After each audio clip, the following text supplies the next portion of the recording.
It's the day that millions of Americans dread. It's tax day. All right, so most of us know that you have to file your tax returns either by mail or preferably electronically by the end of the day or face a big penalty. 11 Alive's Jerry Carnes joining us outside the IRS Taxpayer Assistance Center in downtown Atlanta. Jerry, millions of people across the country will wait until the day to file, and I know that office behind you might be a hot spot.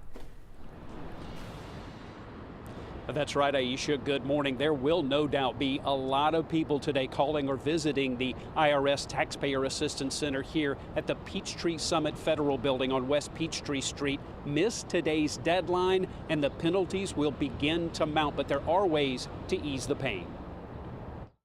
The clock is ticking, a deadline looming. When it comes to paying your federal income taxes, procrastination can be a costly approach. That's a common theme in the tax preparation world, is that so many people wait till the last minute. They always try to rush. The price of rushing, costly mistakes.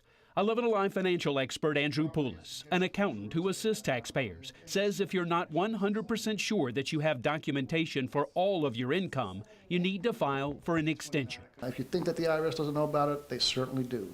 And so therefore you want to make sure that you file a complete and accurate tax return. If you're granted an extension, it will give you more time to file your return. It doesn't mean you get more time to pay what you owe. The deadline for getting a check in the mail is still the end of the day, April 15th. If you don't pay it, you're going to get penalties and interest added to your tax return bill when that time comes. The penalty will depend on how much you owe the IRS. If you miss today's deadline, tack an extra 5% of what you owe onto your bill for every month you're late, up to a maximum of 25%.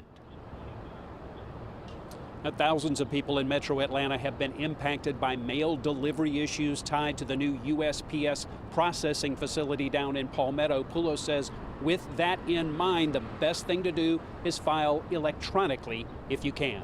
Live in downtown Atlanta, Jerry Carnes, 11 Alive News. All right, Jerry, thank you. Speaking of taxes, the IRS is sounding the alarm this morning on scammers who are trying to make some money of their own. The agency says look out for these fake letters asking you to give your personal information in order to receive an unclaimed refund.